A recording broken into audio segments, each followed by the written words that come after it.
Welcome! In this video, I'll discuss the German invasion of Denmark and Norway, which started not long after the conquest of Poland. It was a successful operation by the German military. Both countries were occupied, although it highlighted the relative weakness of the Kriegsmarine, the German navy. While the Winter War was taking place between Finland and the Soviet Union, the German leadership became increasingly nervous about British pressure on Norway. The British needed more ships due to previous losses to German submarines, but they were also making plans to invade Norway to prevent a German takeover. The Germans feared this, as they were importing large amounts of Swedish iron ore through the port of Narvik, and they didn't want to see any British presence there. Occupying the country seemed like a good idea, as it would prevent the appearance of British ships so close to the German coast, and it would give them access to Norwegian airfields and naval bases, from which they would have better access to the North Atlantic. They already had a candidate to run Occupied Norway, Vidkun Quisling, who originally came up with the idea back in December 1939.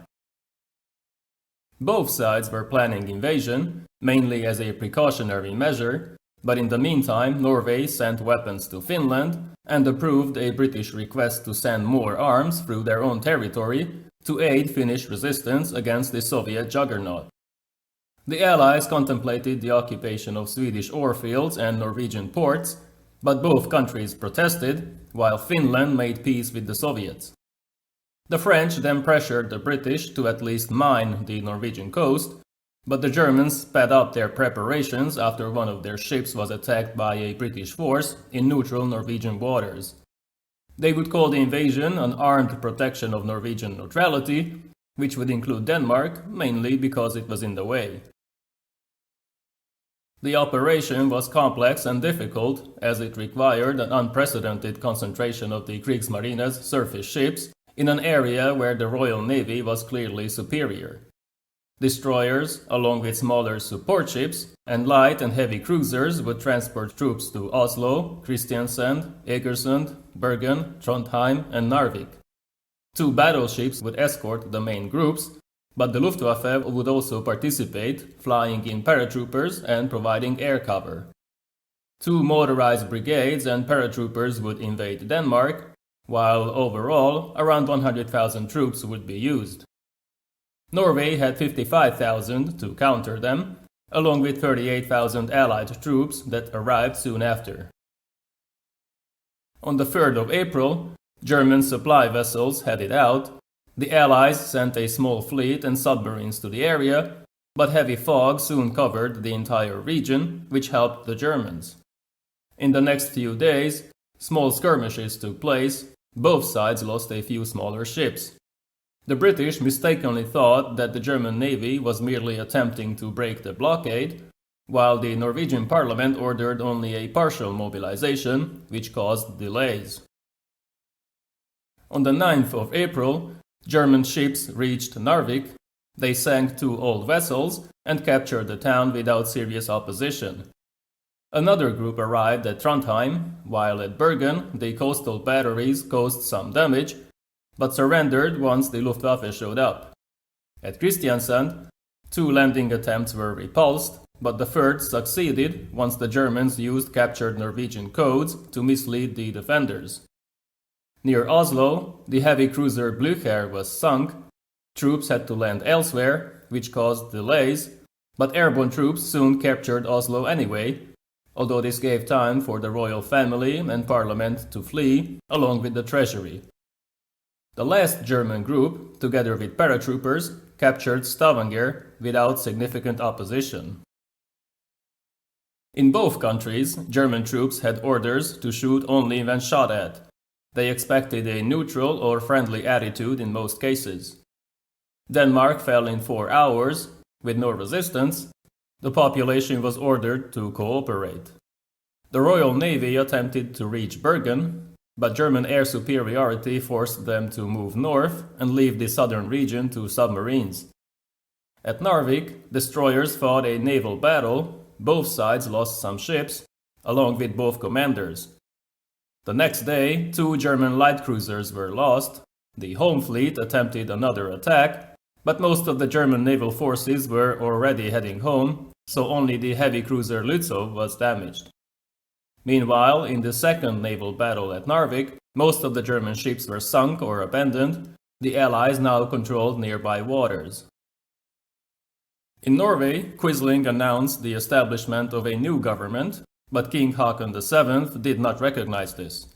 Negotiations broke down. After this, German bombers attempted to kill the king and the cabinet, but they failed. On the 11th of April, General Falkenhorst launched his ground offensive to link up with the scattered forces that were holding the major ports. Delaying actions by the Norwegians were not successful. The Allies soon gave up on the idea of recapturing Trondheim. Smaller British units could not stop the German advance, especially when the invaders used tanks and Stuka dive bombers, against which the Norwegians were completely defenseless. In mid-April, British and French troops landed at Namsos, but they were soon pushed back by German ground and air attacks.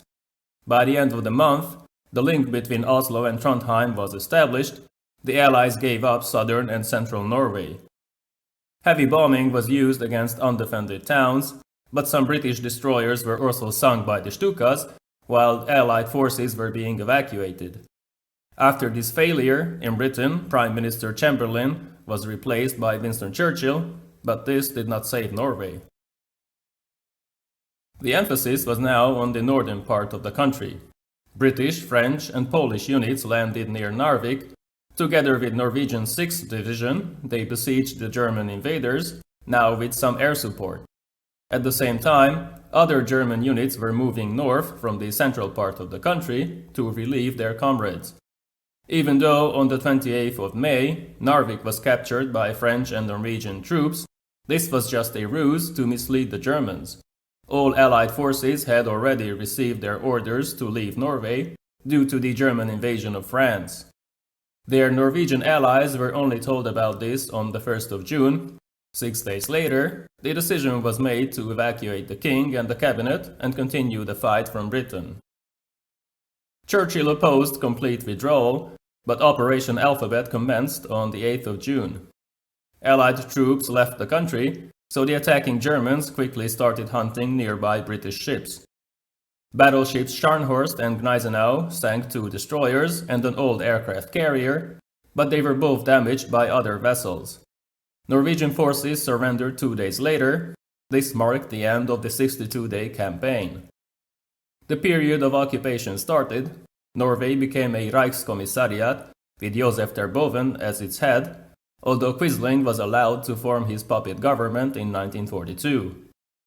Resistance grew gradually, but many Norwegians served in the British military in the following years.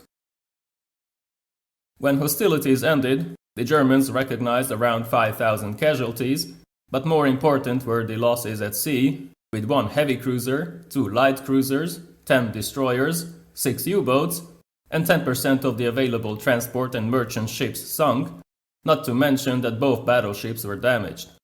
The Kriegsmarine would never again attempt such a complex operation during the war. The Allies lost around 6,600 men, 400 civilians, along with most of the Norwegian Navy, while the British Navy lost 1 carrier, 2 cruisers, 7 destroyers, and 1 submarine. Their French ally lost 1 destroyer and 1 submarine, just like their Polish counterparts. Obviously, the Allies could afford such losses. Germany would now focus on France, but I've already discussed the French campaign in another video, so I won't talk about it here. See you in the next episode.